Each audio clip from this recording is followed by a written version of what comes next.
Today we'll be talking about the top 10 overlanding vehicles you want to be in when you're in the middle of nowhere. This has got to be rough, it's got to be tough, go anywhere. I'm not putting limitations on size, make, any of those things. It's an open cast, the best of the best.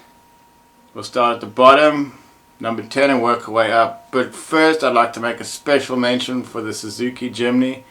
It's just too small to be on the top 10 list, but if you're a single traveler or a couple without kids and you've got a trailer or your rooftop tent, this can really be a viable option for your next overlanding trip if it's sort of short 1 to 2 week trips. If you want to do 3 month, 6 month, longer than that sort of adventures into the unknown, you might need something bigger. I'm sure there's some minimalists out there that can live out of a Suzuki Jimny with just a toothpaste and a pair of panties, but that ain't me, Jack. Number 10 on the list, Nissan Patrol GQ was one of my favorite cars when I was a teenager. I saw it on a car review driving up a river, and I thought, now that is something really special. Bulletproof reliability. Some people say it's as reliable as a Land Cruiser 80 series or 100 series. Similar sort of technology, similar spec. They got a meaty 4.5 litre V8 that's an absolute petrol guzzler but can tow all day long.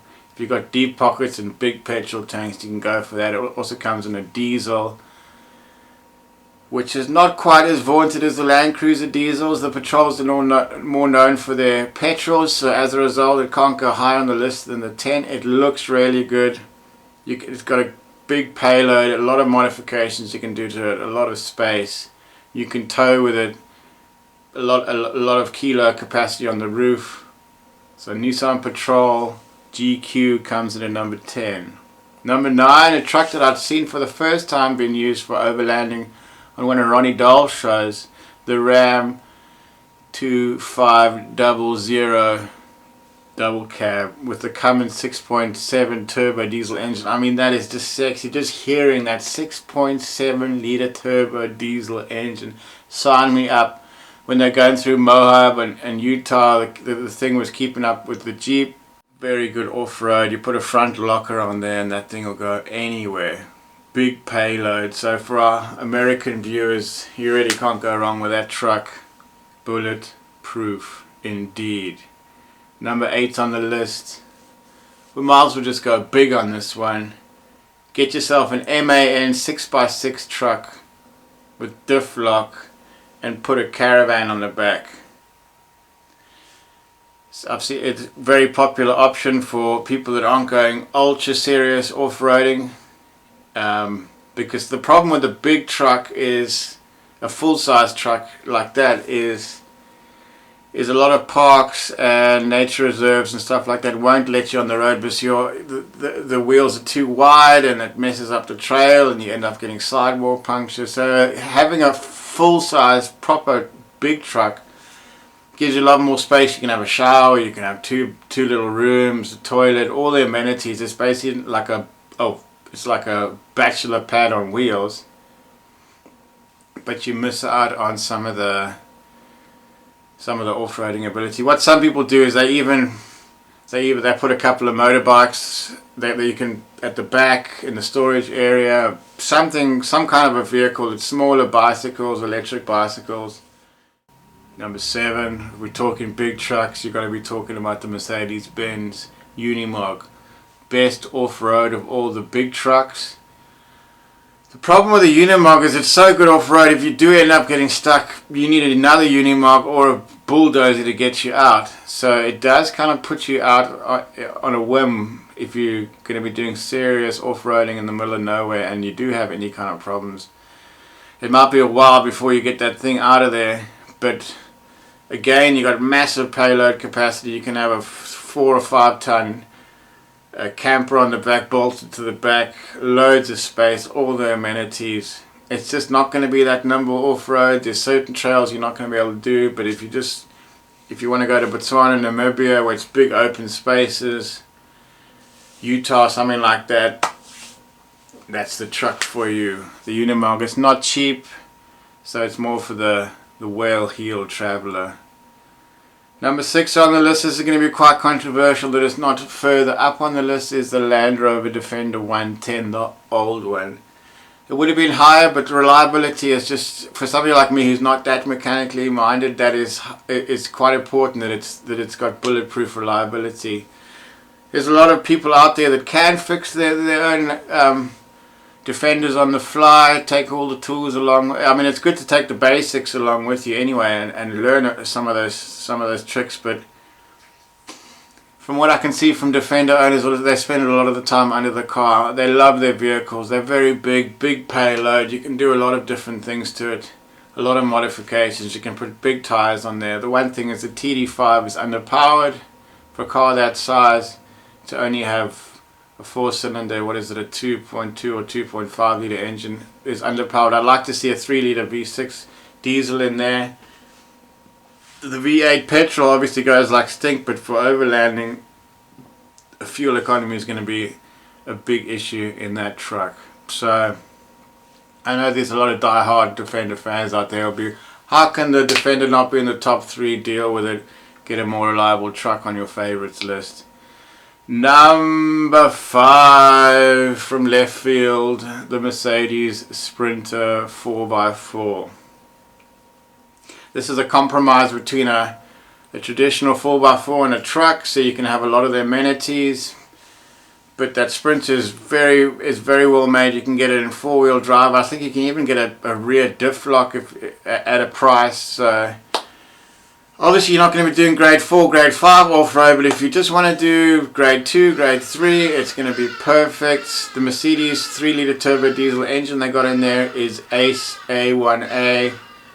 So if you're not really into massively difficult off-roading, but still want to get off the beaten track, the Sprinter 4x4 is the one for you. I think it even comes in a 6x6 version, but I stand corrected on that. And while we're on the subject of vans that can, I mean, you can't look further than our Iveco Daily 4x4 van, bulletproof body on frame. I think that also has a diff lock, so great clearance. I think it's almost got 300 mils of clearance, so you got Land Rover Defender 110 sort of clearance on something that you can put more payload. You can put a double bed in the back and a few other things. So it gives you a nice few options. It's really the middle line between getting a big MAN or Unimog or getting something smaller.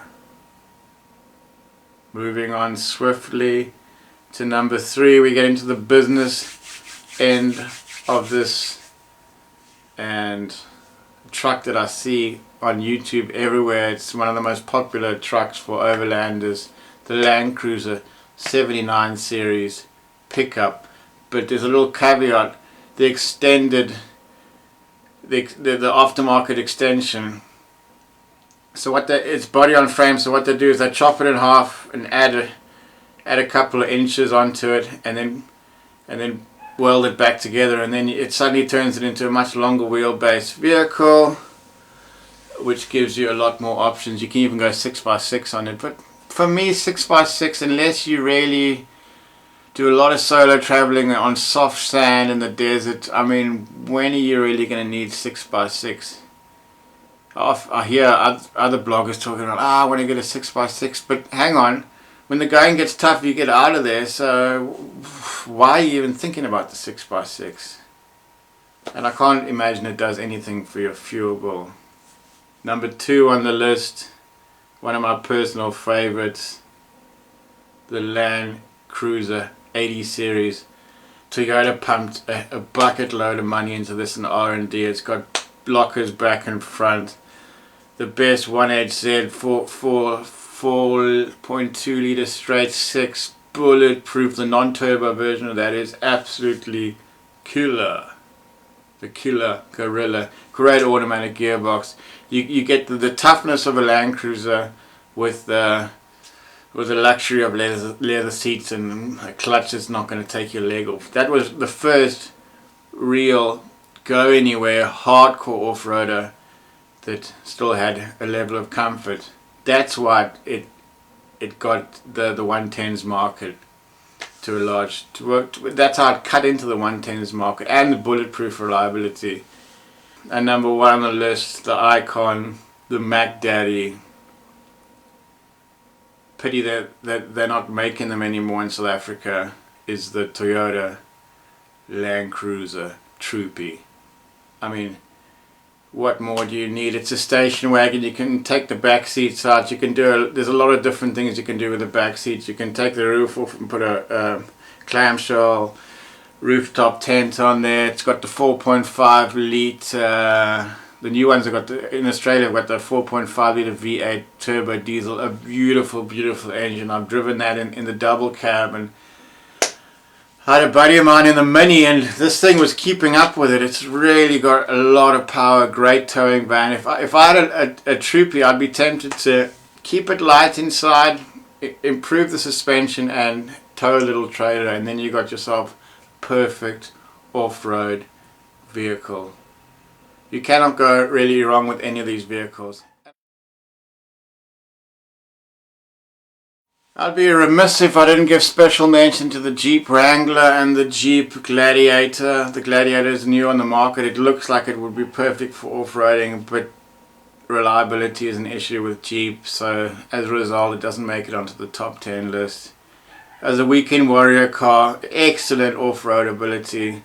It's probably top 3 go anywhere cars, but in terms of long overlanding and reliability, I've seen too many of them giving niggly issues along the way, where other people driving Toyotas and Nissans just carry on going on. So no Jeep on the list. What can you say? Tell me what your top 10 is in the comments below, and we'll catch you on another video.